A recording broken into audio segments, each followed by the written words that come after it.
Russian troops have made significant advances in the last 1.5 weeks, but major cities still remain under Ukrainian control.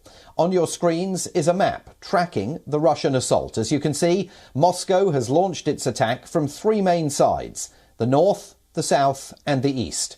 The areas marked in red are where Russia has made gains in the last few days. The main battle is, of course, going to be for the Ukrainian capital, Kyiv.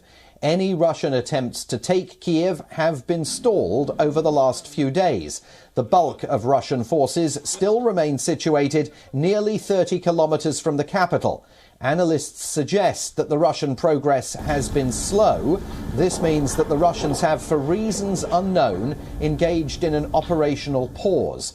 According to US and UK defence experts, the military column is dealing with fuel and food shortages and staunch Ukrainian resistance from all sides. The city of Chernihiv, also located on the outskirts of Kyiv, faced a massive Russian assault. The city was battered by a barrage of aerial attacks. Several residential areas were reduced to rubble, but the town remains under the control of Ukraine. The other city in focus, Kharkiv, Ukraine's second largest city. It has also faced massive aerial bombardment over the last few days. Residential areas there, too, hit by massive missile attacks. But the city has put up fierce resistance to the Russian advance. The only substantial gains that Moscow has made are in the south of the country. Russia took control of the city of Kherson, the first city to fall in Ukraine. Controlling Kherson also means Russia will control a crucial water source. Strategically located on the Dnipro River, Moscow could use Kherson as a vital base.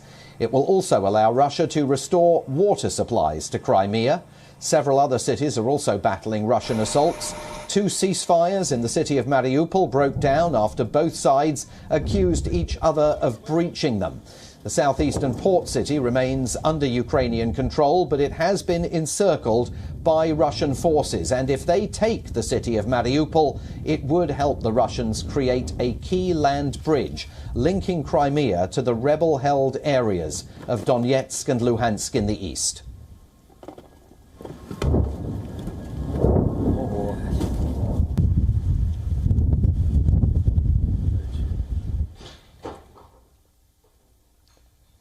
So with that 40-mile-long convoy of Russian troops on the outskirts of Kyiv, Ukrainians are seeking to outmaneuver the enemy in a bid to gain valuable tactical advantage. And they're doing it by dismantling the last road that connects Kyiv with the outside world.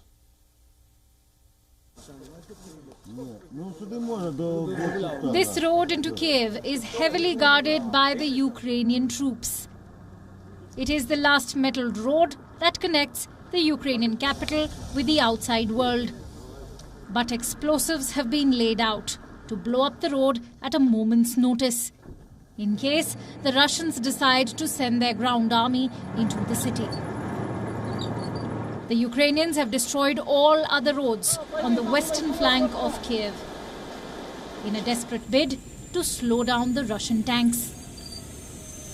We are at the front line, and every one of us who comes here to work understands that this may be their last time. Gana Galnichenko is a 64-year-old pensioner who is distraught because her children are missing since the war began. She fears the worst, but is still holding on to hope. It is possible, she says, that her children may have joined the resistance. No one knows where the bombings can hit.